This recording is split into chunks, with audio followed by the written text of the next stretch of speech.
Hotel Charles Lindbergh is Phantasialand's newest hotel, the third hotel available in this southern Cologne park. It is based in the steampunk area of Bioshock, Rookburgh, and Hotel Charles Lindbergh, Rookburgh and its signature / only ride FLY, Fly, opened together in late 2020. Fly's track fully takes advantage of Hotel Charles Lindbergh's location by swooping through every nook and cranny between the cabins, offering stunning views, and the hotel should be a must-stay for any theme park enthusiast who wants to get incredibly up close and personal with a soaring roller coaster. But is the hotel for you? This video will try and help you decide whether Hotel Charles Lindbergh is the place to stay when visiting Phantasialand in Germany. Being located just to the left, Hotel Charles Lindbergh is the closest hotel to the park entrance.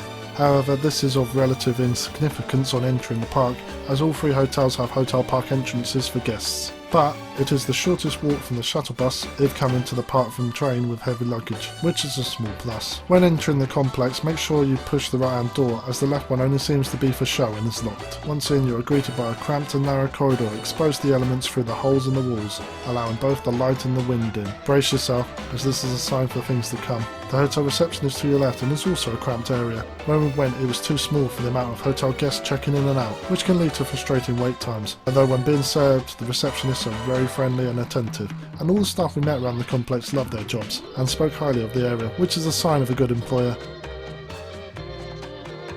Once given your room key, you then have to make your way to your pods. Pods C and D are further on to the left, Pods B are outside the reception area, and Pods A are back past the hotel entrance on the way to the park entrance. We were situated in Pods B, which is the standalone tower which has Fly wrapped around it. It is a truly exhilarating experience for the thrill seekers, as there is no exterior walls to the hotel corridors in order to show every angle of the roller coaster. But in the colder months, some guests might hope for pods in A, C or D, which actually have some form of wall, despite also having stunning views, as it made their walks around the complex a little warmer. The pod itself is very small, 2 single beds leading to a small bathroom with a shower on one side, and on the other side a grotty train station toilet and a sink that's poor design drenches everything in sight. Hotel Charles Lindbergh's pods look like a Second World War air raid shelter rather than a hotel accommodation. The room does have ample cupboard space underneath and behind one of the beds, whilst on the other side is the TV, with a telephone crammed behind it if you needed another visual indicator as to how small the room is. What I would say is that the beds are very well thought out.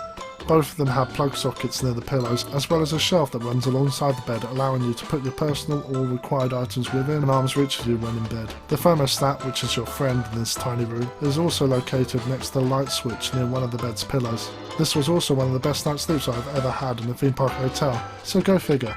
Those fearing the sounds of Fly should rest easy. Despite being in the pod where the roller coaster travels around 3 times a run, the pods do a good job of making the ride not deafening, so you can spend time in the room whilst the ride is operating, or during its test runs. The room is covered in vents, but I think they are just theming, as you will quickly learn the pods are not well ventilated. You are reliant on opening the bathroom window to ventilate the room.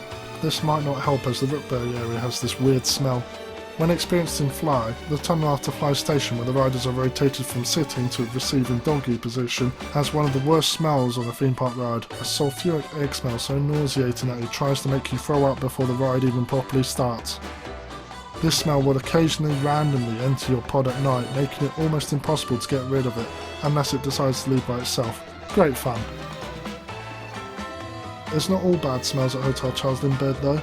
A really nice addition to staying at Hotel Charles Lindbergh is that there is not just breakfast but also dinner included in the price of the room.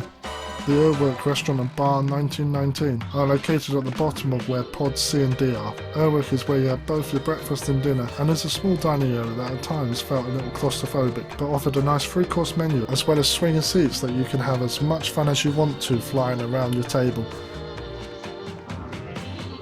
The food was gorgeous. Each course had something you liked, and if you did not know it, I recommend you try it, as the food was well put together. The staff were lovely too, although they never provided us with cutlery and napkins like they did every other person in the restaurant, but that might just be how they think English speakers conduct themselves at dinner tables. Breakfast felt a little limited.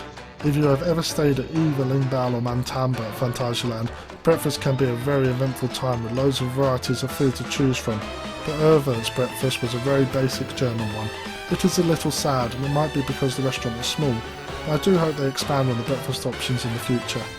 Aside from the thrill seekers' views of Fly, during operational hours, Bar 1919 is the best thing Hotel Charles Lindbergh has to offer. An exclusive area for hotel guests, the bar offers a calm, friendly and relaxing mood after a busy day either travelling or on park.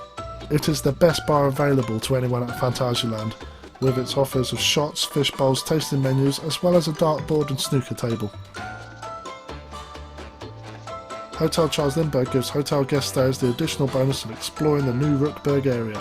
Guests can enter the park straight from the Rookburgh area and can return to their pods if they get past the gate before 8:20 PM. After 9 PM the area is open to hotel guests to explore and enjoy until midnight.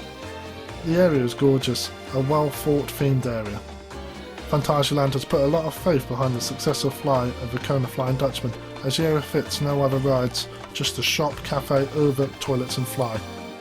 The ride is sadly not the best ride at the park, as it is hard to outperform Towering, and despite being the world's longest flying coaster, it feels quite scared to test the limits of the format at times, feeling quite tame. Nevertheless, it dominates Rookburgh in an extremely photogenic way. Strangely though, whilst Phantasialand offers hotel stayers fast passes onto their new ride, they do not have an extended ride time for Fly, which might be to stop noise complaints, but when the hotels previously allowed you extended ride time to ride Towering up to 40 times after the park closed, just looking at an area you can already see from your hotel corridor with one unoperated ride really pales in comparison.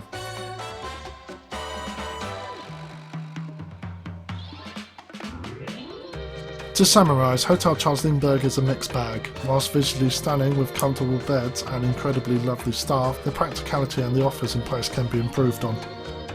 With 2 narrow single beds, the pods seem to cater to a very narrow demographic, 2 platonic theme park enthusiasts who want to visit Phantasialand to see the new Rookburgh area. There's no place for families, and couples would have to be content on just being in the same room as their partner rather than bed sharing. This is a well-designed glamping occasion rather than an expected hotel experience. Catering wise, the Earthwork Restaurant provides good food, whilst Bar 1919 offers a very pleasant atmosphere. However, there are no other enclosed spaces that you can enjoy, especially by yourself without being served, except a small seating area in the reception and the pod itself. The hotel benefit of being able to spend the night in Rookburgh is a very limited joy, as its unique selling point is that it is the new theme park area which will eventually grow old. If hotel guests cannot fly as an extended ride time in the future, opening up an enclosed venue to enjoy, or even doing a late night light show for the hotel guests to enjoy from either Rookburgh or their pod corridors would be a lovely touch. If Hotel Charles Lindbergh and Rookburgh stay being the way it is with such limited option of entertainment, I can see the hotel and the area being a headache for Phantasialand, as the gimmick of the newness of everything quickly has a very short lifespan. Hotel Lingmal and Mantanda offers so much more to their hotel guests. Phantasialand needs to sit and think about how to improve their experience, as it feels very much like a work in progress. As Phantasialand is my favourite park, as I admire their theming and their visual movements in the past, I have every bit of faith they'll be able to make Hotel Charles Lindbergh a better experience that can compete with the amazing jobs they have done with the park's other 2 hotels. I look forward to returning in the future and seeing how they learned from their initial opening and how they have improved the area. Please comment below if you have any questions or things you want to say about Hotel Charles Lindbergh, and leave a like if you found the video useful, as it makes it easier for others to find our review too. Thank you for watching.